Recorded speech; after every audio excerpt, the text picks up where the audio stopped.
Pede que os irmãos abram em João, capítulo 13.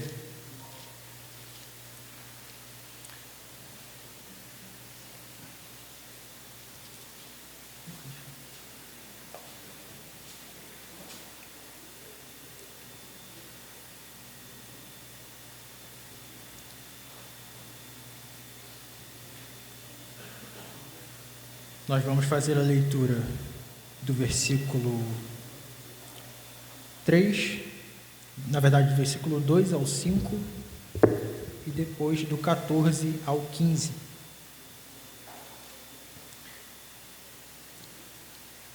Evangelho de João, capítulo 13, a partir do verso 2, diz o seguinte: Durante a ceia, tendo já o diabo posto no coração de Judas Iscariotes, filho de Simão, que traísse Jesus, sabendo este que o Pai tinha confiado tudo em suas mãos e que ele tinha vindo de Deus e voltava para Deus, levantou-se da ceia, tirou a vestimenta de cima e, pegando uma toalha, cingiu-se com ela. Em seguida, Jesus pôs água numa bacia e começou a lavar os pés dos discípulos e a enxugá-los com a toalha com que estava cingido. Verso 14. Ora, se eu, sendo Senhor e Mestre, lavei os pés de vocês, também vocês devem lavar os pés uns dos outros, porque eu lhes dei o exemplo, para que, como eu fiz, vocês também façam.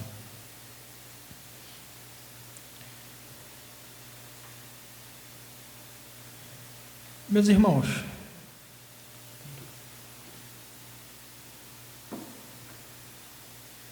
o tema da nossa reflexão de hoje, que vai ser bem breve, é sobre serviço. Como está escrito ali, o servo não é maior que o seu senhor. Esse capítulo de João, ele é interessante para nós, porque ele nos traz como Cristo, mesmo sendo o Mestre, mesmo estando às portas de ser crucificado, já com o diabo estando em Judas Iscariotes para o trair, ainda assim Jesus continua servindo. Vitor, pode passar para o próximo slide? Diz o seguinte: durante a ceia, Cristo, Senhor e Mestre, toma a iniciativa e lava os pés de seus discípulos. Esse ato de Jesus mostra-nos, além de uma profunda humildade, uma preocupação em servir aos outros que estavam com ele. Ou seja, Jesus, Mestre, Senhor de toda a terra, Mestre dos discípulos, ensinando a cada dia, ainda assim se coloca na posição de serviço. Ele dá o exemplo, ele faz aquilo que é necessário para servir aos outros. Ele está preocupado com o serviço que será feito ao outro. No próximo slide, diz o seguinte: parte de Jesus a iniciativa, por exemplo, em alimentar as multidões que o acompanhavam. No texto de Mateus, capítulo 15, versículo 32, diz o seguinte, como está ali em cima: tenho compaixão desta gente, porque já faz 3 dias que eles estão comigo e não tenho o que comer. Não quero mandá-los para casa em jejum, para que não desfaleçam pelo caminho. O versículo acima mostra que a preocupação de Cristo não estava apenas naquilo que era espiritual, do que diz respeito aos homens. Ele também estava preocupado com o físico deles. Ele estava preocupado se o povo tinha algum alimento para comer, se eles não desfaleceriam no caminho para continuar a jornada. Então, ele novamente toma a iniciativa de sua posição de mestre em servir aos outros. É interessante no texto, peço que me acompanhem até o texto de Mateus 15, que os discípulos chegam a ele e dizem: como é que a gente vai fazer para alimentar esse povo? Versículo 32, eu vou ler a partir do 31, para dar o contexto mais geral. Versículo 31 diz assim: o povo ficou maravilhado ao ver que os mudos falavam, os aleijados recuperavam a saúde, os coxos andavam e os cegos viam, e glorificavam o Deus de Israel. Então Jesus chamou seus discípulos e disse: Tenham compaixão desta gente, porque já faz 3 dias que eles estão comigo. Não tenho o que comer. Não quero mandá-los para casa em jejum, para que não desfaleçam pelo caminho. Mas os discípulos lhe disseram: Onde haverá neste deserto pão suficiente para saciar tão grande multidão? Jesus perguntou: Quantos pães vocês têm? Eles responderam: 7 pães e alguns peixinhos. Então, tendo mandado o povo assentar-se no chão, pegou os 7 pães e os peixes, e, tendo dado graças, os partiu e deu aos discípulos. E estes distribuíram ao povo. Todos comeram e se fartaram, e dos pedaços que sobraram recolheram 7 cestos cheios. Ora, os que comeram eram 4.000 homens, além de mulheres e crianças. Aqui nós vemos que Cristo, ele toma a iniciativa novamente de serviço e parte na direção de auxiliar aqueles necessitados.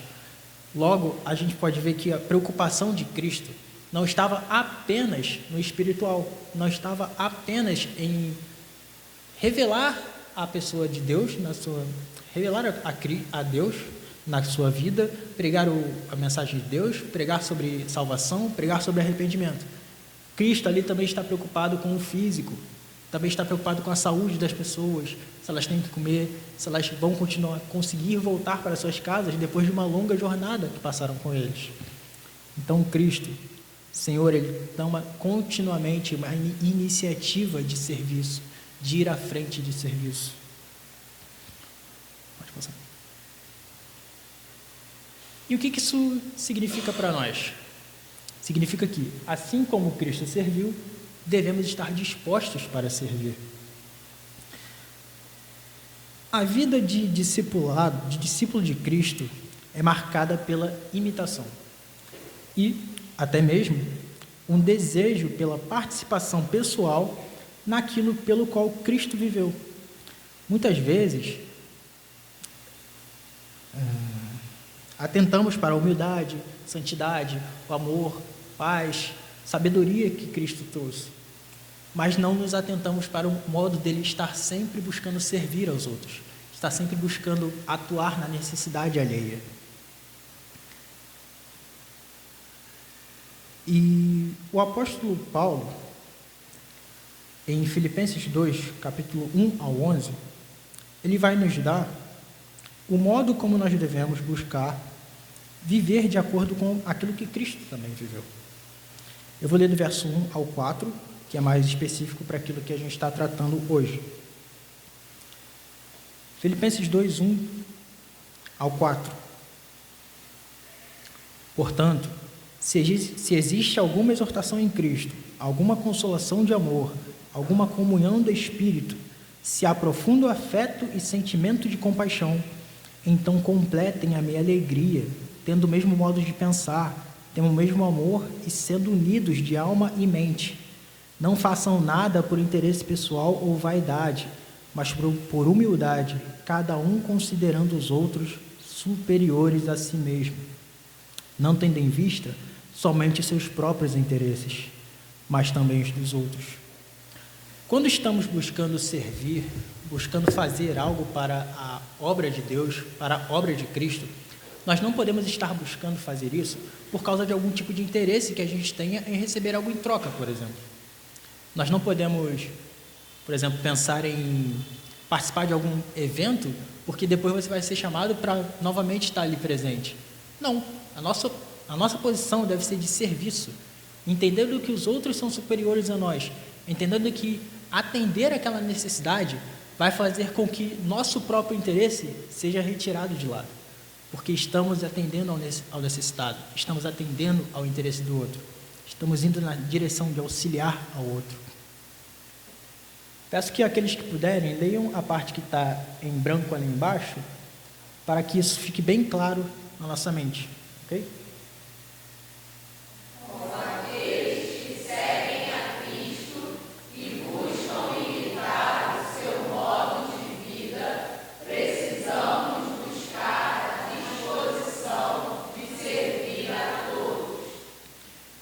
Cristo deu exemplo para nós de como servir.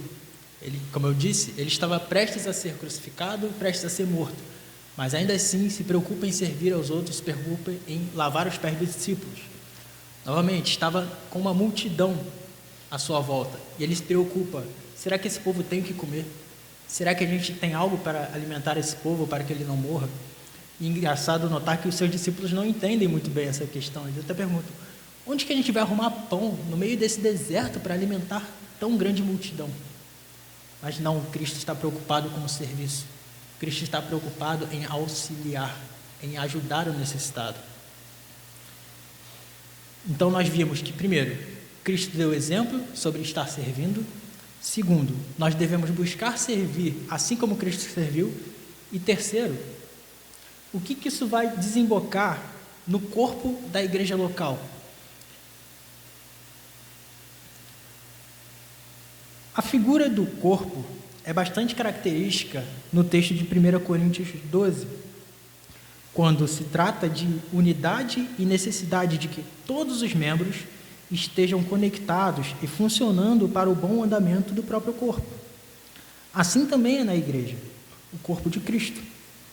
Podemos identificar os membros com funções ou características específicas, mas todos os membros do corpo de Cristo, assim como todos os membros do nosso corpo, trabalham em unidade para o funcionamento do corpo, trabalham em unidade para o crescimento e a edificação do corpo.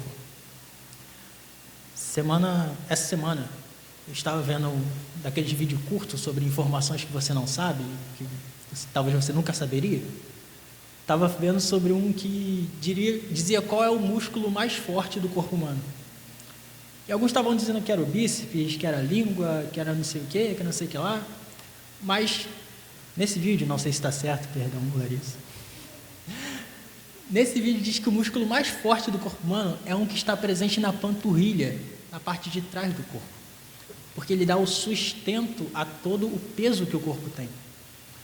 Então, para quem já teve algum tipo de machucado na perna, por exemplo, algum tipo de machucado, por menor que seja na perna, causa incômodo, causa dor, causa algum tipo de dificuldade no andar, dificuldade de se locomover, de fazer as tarefas. Então, um membro com machucado, ele afeta todo o funcionamento do corpo.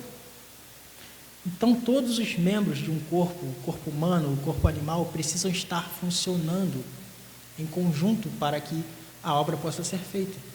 Da mesma forma na igreja, somos compostos por pessoas diferentes, temos características diferentes, temos funções diferentes, até mesmo na própria igreja. Mas a atividade de cada um busca a edificação e o funcionamento pleno do corpo como um todo. Logo, não pode haver partidarismo, não pode haver uma busca por interesse pessoal de uma função em detrimento da outra, ou achar que há mais honra em fazer uma coisa e não fazer outra. Não, todos agem em unidade, em conformidade, para edificação, para a mutualidade e crescimento do corpo. E em nossa igreja, atualmente, se tratando de serviço, mais propriamente dito material, já partindo para o término, a gente tem essas 5 áreas, provavelmente eu esqueci alguma, mas que são principais a que diz respeito ao serviço material que é prestado na igreja. Nós temos a diaconia, zelando pelo serviço material e auxílio aos necessitados, de um modo geral. Nós temos a comissão de som, que atua na mesa, atua na equalização do volume, para que as palestras sejam bem sonorizadas, para que os instrumentos sejam ouvidos com clareza, para que o canto seja ouvido com clareza. Temos a comissão de obras, que atua naquilo que envolve a estrutura do prédio, aquilo que precisa ser reformado, aquilo que precisa ser consertado. Temos a mídia, que faz o trabalho de projeção de slides, imagens, EBDs, pregações, músicas. Tem a parte de gravação de vídeos, tem a parte de publicação de vídeos, controle de mídias sociais. Tudo isso envolve serviço. Temos a ornamentação, que envolve aquilo que é visual, que é destacado como característica visual da igreja, como uma decoração diferente, um arranjo mais modificado, às vezes um trabalho que precisa ser feito, algum evento, vai lá, se faz uma decoração. Todo esse serviço material na igreja, muitas vezes não é visto pelas pessoas, porque ele não possui uma posição de ser visto pelos outros, mas ele precisa acontecer para que o corpo esteja continuamente trabalhando, continuamente crescendo. Imagine se nós não tivéssemos som, nós não tivéssemos mesa, nós não tivéssemos projeção, nós não tivéssemos comissão de mídia. O culto seria basicamente a capela o tempo todo. Basicamente a gente falando, a gente talvez batendo palma para poder cantar, para poder fazer as coisas. Imagine se a igreja não tivesse uma diaconia que que coordena os serviços de faxina, de limpeza, de organização dos cultos. As coisas não aconteceriam como elas têm que acontecer. As coisas não teriam a organização que elas precisam ter para acontecer. Porque todo o corpo estaria sendo afetado por causa da ausência de um. E o que eu quero trazer com isso enquanto reflexão para nós como igreja? Há muito trabalho a ser feito. Nossa igreja está crescendo, hoje somos 52 membros. Há muito trabalho a ser feito, há muito serviço de pregação, de ensino, de discipulado, de evangelismo a ser feito. Mas também aumenta muito o trabalho material, que as pessoas precisam ser auxiliadas, as pessoas precisam ser ajudadas. Precisamos estar atentos também àquilo que é propriamente material de auxílio ao outro. É ver que o irmão está passando algum tipo de dificuldade, ajudar com o serviço financeiro. É ver que a nossa igreja tem os movimentos de faxina, os movimentos de limpeza, de obras, é estar à disposição, é chegar e falar, irmão, eu não sei como fazer, mas estou à disposição, estou disposto a aprender. Entendermos que como corpo nós temos sim funções, mas nós trabalhamos para a edificação do todo. Nós trabalhamos para que o todo seja edificado, que o todo tenha crescimento em Cristo. E assim possamos avançar como igreja, que se entende como corpo, que se entende que um depende do outro para que o todo seja pronto, para que o todo esteja disposto a servir. Bom, irmãos, com isso, disse que seria bem rápido, bem breve. Acho que a nossa mente, nosso coração, nosso entendimento, como a gente viu hoje nas aulas, tanto os atos quanto o estado da nossa mente, esteja disposto a servir. Servir porque Cristo deu exemplo, servir porque seguimos a Cristo, servir porque nossa igreja precisa. O reino de Deus precisa avançar. E o serviço material à igreja faz parte primordial disso, porque sem isso não há como haver crescimento saudável, não há como haver crescimento organizado. Então precisamos estar atentos, precisamos estar despertados para o serviço, despertados para essa realidade. Amém? Oremos ao Senhor. Senhor Deus, nosso Pai. Pai, nós te agradecemos porque mais uma vez a sua palavra foi aberta, a sua palavra foi lida e exposta aos seus filhos, ao seu corpo, Pai. Te peço, Senhor, que a nossa igreja tenha em mente, em atos, em compreensão que o serviço ao teu reino, ele requer de nós custo. Quer de nós o custo de abrir mão de um dia de folga para poder ajudar aos irmãos no serviço que está sendo prestado. Abrir mão de algum tipo de pensamento errôneo ou até mesmo idólatra de que uma função é mais honrada do que a outra. Não, Senhor, nós todos trabalhamos para o avanço do corpo. Nós todos estamos juntos para que o corpo de Cristo cresça. Então, Pai, auxilie-nos como igreja a entender o serviço, a entender o fato de estar servindo como um ato que glorifica a Ti, não um ato de glória própria, mas um ato de humildade, como foi de seu Filho Jesus Cristo, um ato de preocupação, como foi de seu Filho Jesus Cristo. E como imitadores do seu Filho, nós possamos crescer, continuar crescendo e continuar servindo cada vez mais, para que cada vez mais pessoas sejam alcançadas pela sua igreja, sejam alcançadas pelo Teu Evangelho, pela pregação, pelo discipulado, sem deixar de lado de que aquilo que fazemos enquanto serviço material supre as necessidades das pessoas, supre as necessidades daquele que tem algum tipo de dificuldade, que precisa de algum tipo de auxílio. Então, Senhor, blinde nossa mente, nos dê uma disposição correta de coração para serviço. Que seu nome seja glorificado em nossas vidas. Em nome do Senhor Jesus. Amém.